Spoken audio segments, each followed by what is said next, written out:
musicians play in time with their music. Surely it's not a coincidence that things sound right with 20 people playing at the same time in sync, right? Well, it all comes towards a section of the band in particular.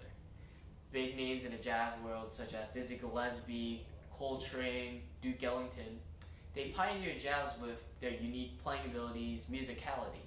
But what do they all have in common is that they have a rhythm section to play in front of, a really good one in fact.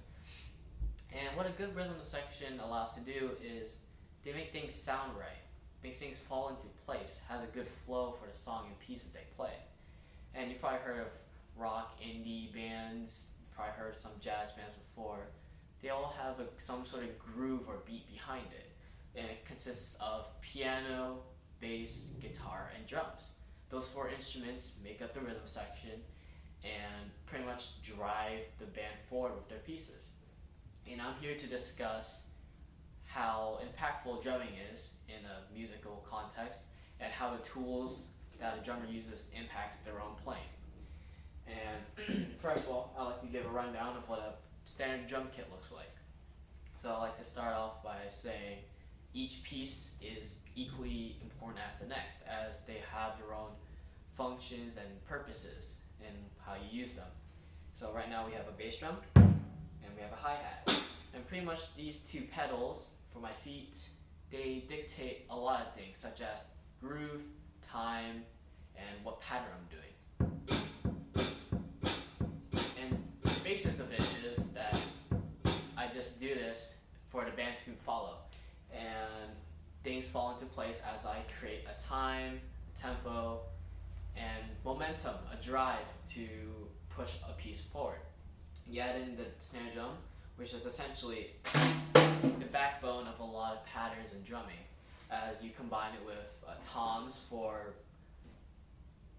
improvisation and syncopation, and cymbals for just regular pattern making.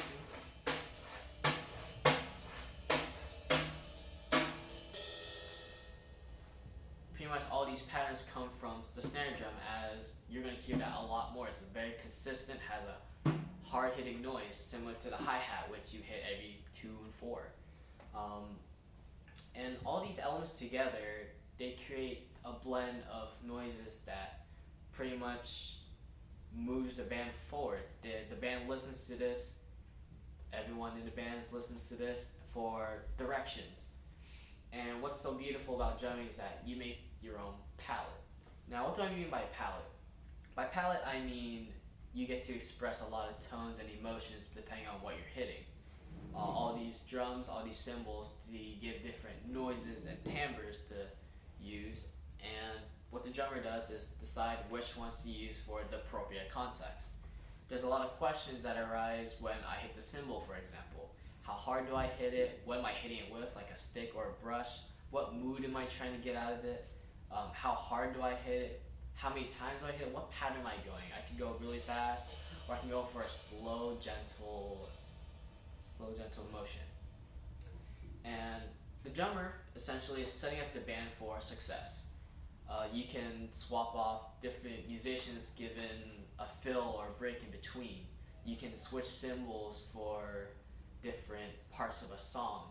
You can fast and slow down a song based on the context you're playing. Maybe you're playing a song that speeds up over time. You can choose the dynamics of a song. How loud do you want it? All these important factors pretty much dictate what the band is doing, as everyone is following suit of the rhythm section.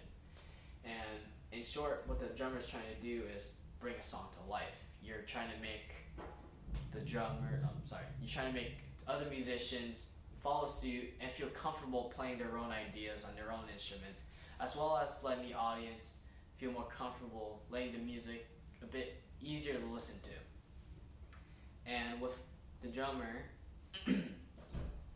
all you have to do is keep time. But it's more than just keeping time. You are developing a style and a foundation for other musicians to rely on. And that's pretty much the importance of drumming in any context. You're making people feel confident about themselves.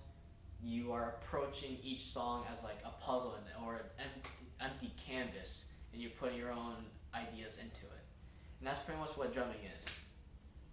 And yeah, the next time you listen to a song with a groovy backtrack, a groovy beat, just remember that the rhythm section is probably responsible for it.